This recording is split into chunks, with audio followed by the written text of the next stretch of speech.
Good day, YouTube. It is 4th of July, 2020, and this is my approximately 2010 model LA105 John Deere riding mower.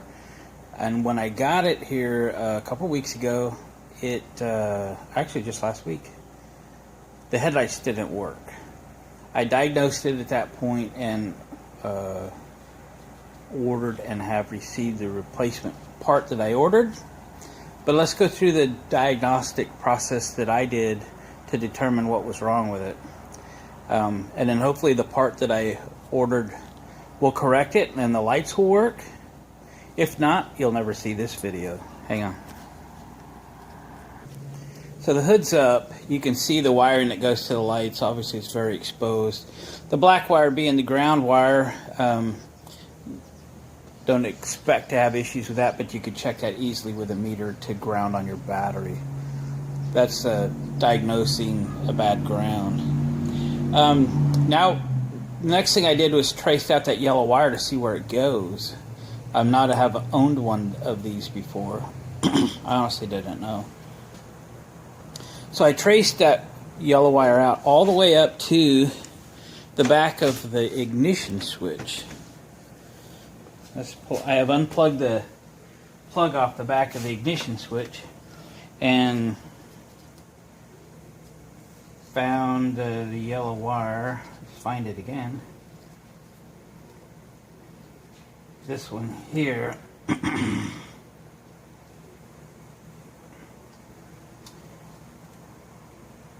right in there. It's that terminal right there. So I've got a clip on the battery there, and if we do that, if I turn you around, you should be able to see the light reflection off the floor when I put power to it. So you can see the lights work. The wiring to the lights is okay, but we are not getting the lights to turn on when the ignition switch tells it to. So let me drop that connector for a second. So as you can see, there is a position on the ignition switch for lights, but with it plugged in they didn't do nothing. And then that's on, and then of course start. So I ordered a new ignition switch, so let's swap that out. So there's the new parts. If you need part numbers or something, but you need to check which part your particular tractor needs, but that's what this one needs. I did order another key because this only came with one, and I thought I should have a spare. I have spare keys, piles of them for most of the other tractors, but this is a unique key. So, all right, I'm going to see about popping that ignition switch out. I think there's just a couple tabs on the back side, and it'll pop out of the dash. Yeah, tab on the top and one on the bottom, and that's all there is to it to get it out of there. Ooh, it's nicely dirty. Garbage in there. All right, let me set it aside. I'll probably keep it and mark it as, the headlights don't work, because it does. The rest of it does work. In case I get a tractor without an ignition switch, or a key, which is very common for me. Wow, that's really good tape on that box.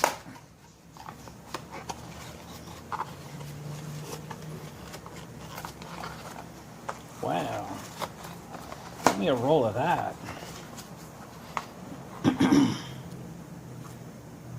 Save the box. So there it is. It just has those push tabs. Made it real easy to get out. We're just going to push the new one in place. There. Plug it in.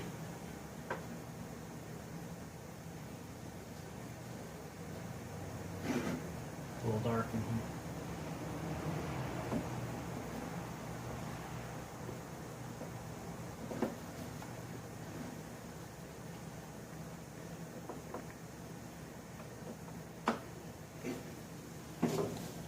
gonna take me a moment. Well, gang, I tell you, I put the new switch in, got everything plugged back in, and the headlights did not work. My diagnosis was incomplete, and further troubleshooting has occurred. And here's what I found. At the end of this, you just have to trace the wires out. You can see I've got it pulled right here in a little curly cue, so I can find out where that wire went, and it went to here.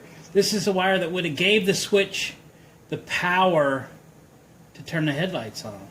So it's not the switch leg, it's the power leg. And it came down to this connector and came down here to this connector. Okay? It's the wire on the bottom. And there was nothing connecting it. So I made a jumper wire and jumped those two together, and the headlights worked. So I don't know what this used to be plugged into. If it was ever plugged in properly, if the headlights have ever worked, I don't know. What I did is cut this connector off and put a splice cap on it, crimp that, and headlights are fully functioning now. Bring it back here, you can see it. We're going to switch to headlight mode, and we have headlights. So, got them working, that's good. I got an extra ignition switch now, I guess that's fine. The other one actually had a hard time staying in the dash like it was supposed to. So I don't feel too bad about that because it's more right now than it was. But that was my diagnosis of the non-working headlights. So I thought I'd go ahead and complete this video in case somebody's chasing the same problem I was chasing. But that's the fix for mine anyway. Good luck with yours, and appreciate a thumbs up on the way out the door. Subscribe to the channel if you haven't already, and we'll see you on the next video.